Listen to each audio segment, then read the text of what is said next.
Hi friends, welcome back. ഞാൻ നിങ്ങൾക്ക് വേണ്ടി ഇത് പരിചയപ്പെടുത്തുന്നത് അരിയുണ്ടൻ്റെ റെസിപ്പിയാണ്. അപ്പോൾ നമുക്ക് വീഡിയോയിലേക്ക് പോകാം.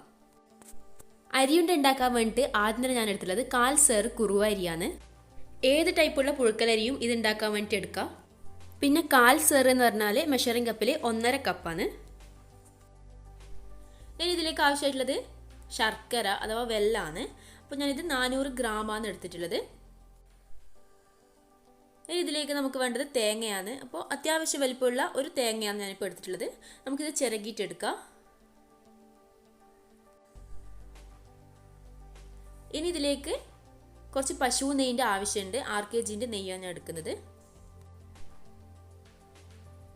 അവസാനമായിട്ട് ഇതിലേക്ക് വേണ്ടത് കുറച്ച് ഏലക്കയാണ്. ഇത് മുഴുവനൊന്നും വേണ്ട, 2-3 എണ്ണം മതി. ഇനി നമുക്കിതെങ്ങനെ ഉണ്ടാക്കുന്നതെന്ന് നോക്കാം. ആദ്യം തന്നെ അരി വറുത്തെടുക്കാന്ന് വേണ്ടത്. അതിന് വേണ്ടി ഞാനൊരു മൺചട്ടി എടുത്തിട്ടുണ്ട്. അതിലേക്ക് എടുത്തു വെച്ച അരിയുടെ പകുതി ഭാഗം ഇട്ട് കൊടുത്തിട്ടുണ്ട്. ഞാൻ 2 ബാച്ചുകളായിട്ടാണ് അരി വറുത്തെടുത്തിട്ടുള്ളത്. മുഴുവനായി ഒപ്പരിട്ടാൽ പെട്ടെന്ന് ആയി കിട്ടൂല. പിന്നെ ഹൈ ഫ്ലെയിമിലിട്ട് വേണം ഇത് വറുത്തെടുക്കാൻ.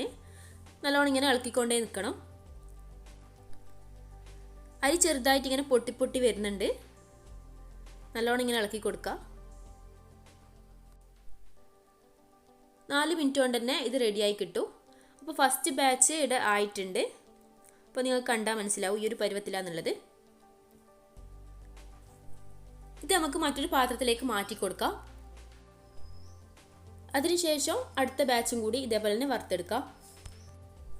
വറുത്ത് കഴിഞ്ഞാൽ മറ്റൊരു പാത്രത്തിലേക്ക് എന്തായാലും മാറ്റി കൊടുക്കണം. ഈ ഒരു ചട്ടി തന്നെ വെച്ചാൽ അരി കരിഞ്ഞു പോകും. അപ്പോൾ ഞാൻ മുഴുവനായിട്ടും വറുത്തെടുത്തിട്ടുണ്ട്.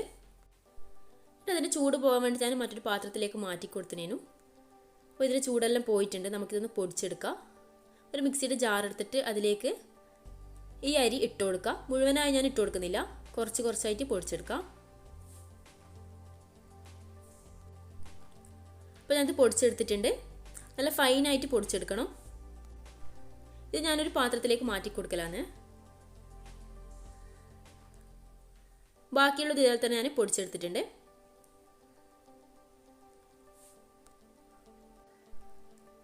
ഇനി നമുക്ക് ആവശ്യമുള്ളത് ശർക്കരയാണ്. അപ്പോൾ ശർക്കര ഞാൻ നേരത്തെ പറഞ്ഞിരുന്നു 400 ഗ്രാമാണ് എടുത്തത്.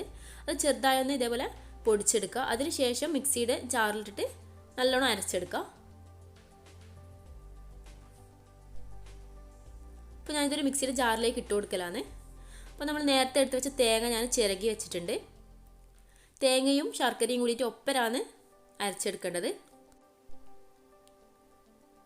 അപ്പോൾ കുറച്ച് കുറച്ചായിട്ട് ഇതും ഇതേപോലെ തന്നെ അരച്ചെടുക്കുക.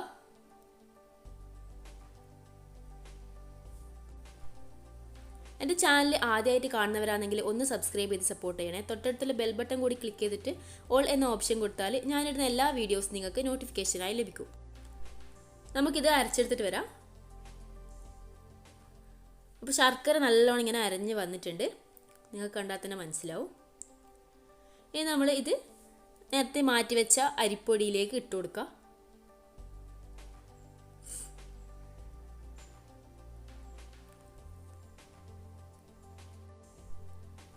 ബാക്കിയുള്ളതും ഇതേപോലെ തന്നെ ഇനി അരച്ചെടുക്കാം.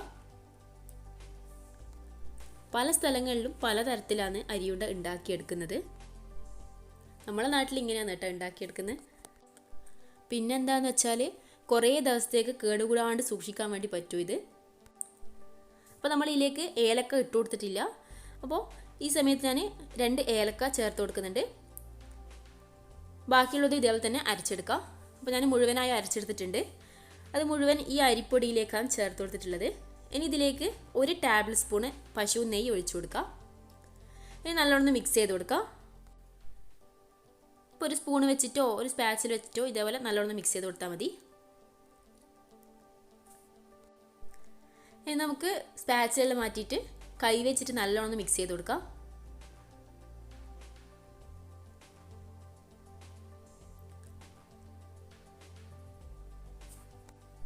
എനിക്ക് ഭയങ്കര ഇഷ്ടമുള്ള ഒന്നാണ് അരിയുണ്ട. അപ്പോൾ ഞാൻ ഇടയ്ക്കിടയ്ക്ക് ഇങ്ങനെ ഉണ്ടാക്കലുണ്ട്.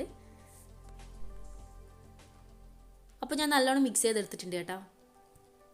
ഇനി നമുക്കിത് ബോൾസ് ആക്കിയിട്ട് മാറ്റാം. അത്യാവശ്യം വലുപ്പത്തിൽ തന്നെയാണ് ഞാൻ ഉണ്ടാക്കിയെടുക്കുന്നത്. നിങ്ങൾക്ക് ചെറുതാവേണ്ടെങ്കിൽ അങ്ങനെ ഉണ്ടാക്കിയാൽ മതി. കയ്യിലെടുത്തിട്ട് നല്ലോണം പ്രസ് ചെയ്തിട്ട് ബോൾസ് ആക്കി മാറ്റാം. നല്ലോണം പ്രസ് ചെയ്ത് കൊടുക്കണം, എന്നാലേ നല്ല ഉറച്ച് നിൽക്കൂ. അതിന് ശേഷം നല്ലോണം ഷേപ്പ് ചെയ്ത് കൊടുത്താൽ മതി. അപ്പോൾ ഇതാ ഒന്ന് ഇവിടെ റെഡി ആയിട്ടുണ്ട്. ഇനി നമുക്ക് അടുത്തതും ഇതേപോലെ തന്നെ ചെയ്തെടുക്കാം.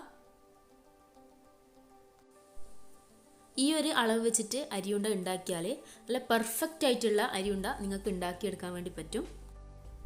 നിങ്ങൾ എന്തായാലും ട്രൈ ചെയ്ത് നോക്കണം. എന്തെങ്കിലും ഫീഡ്ബാക്ക് ഉണ്ടെങ്കിൽ കമൻറ്റ് ബോക്സിൽ ഇട്ടാൽ മതി. ഉണ്ടാക്കിയ പാട് കഴിക്കുമ്പോൾ കുറച്ച് സോഫ്റ്റ് ആയിട്ടാണ് ഉണ്ടാകുക. ശരിക്കും ഇതിൻ്റെ പരുവെന്ന് പറഞ്ഞാൽ കുറച്ച് ഹാർഡായിട്ടുള്ളതാണ്. 2-3 മണിക്കൂർ വെച്ചാൽ തന്നെ അത് സെറ്റായിട്ട് കിട്ടും. ഹാർഡ് എന്ന് പറഞ്ഞാൽ നന്ന ഹാർഡും അല്ല നല്ല സോഫ്റ്റും അല്ലാത്തൊരു പരുവാണ്. എന്തായാലും ഇത് കൂടുതൽ ദിവസമൊന്നും വെക്കൂല, കാരണം പെട്ടെന്ന് തന്നെ ഇത് തീരും. അത്രയ്ക്ക് ടേസ്റ്റാണ് അരിയുണ്ടക്ക്. അപ്പോൾ ഞാൻ മുഴുവനായി ഉണ്ടാക്കിയെടുത്തിട്ടുണ്ട്. ഈ ഒരു സൈസിലാക്കിയിട്ട് എനിക്ക് കറക്റ്റ് 13 എണ്ണമാണ് കിട്ടിയിട്ടുള്ളത്. ചെറിയ സൈസിലാണ് ആക്കുന്നതെങ്കിൽ കുറച്ച് എണ്ണം കൂടുതലായിട്ടുണ്ടാവും. ചില ആൾക്കാർക്ക് സോഫ്റ്റ് ആയിട്ടുള്ളതായിരിക്കും ഇഷ്ടം, ചില ആൾക്കാർക്ക് കുറച്ച് ഹാർഡായിട്ടുള്ളതും. എനിക്ക് കുറച്ച് ഹാർഡായിട്ടുള്ളതാണ് ഇഷ്ടം. ഇതിപ്പോൾ ഉണ്ടാക്കിയ പാട് പൊട്ടിക്കുന്നതുകൊണ്ട് കുറച്ച് സോഫ്റ്റ് ആയിട്ടാണുള്ളത്. വീഡിയോ ഇഷ്ടമായാൽ ലൈക്ക് ചെയ്യുക, കമൻറ്റ് ചെയ്യുക, കൂട്ടുകാർക്കെല്ലാം ഒന്ന് ഷെയർ ചെയ്ത് കൊടുക്കുക. അടുത്ത വീഡിയോയുമായിട്ട് ഉടനെ തന്നെ വരും. അതുവരേക്കും ബൈ ബൈ.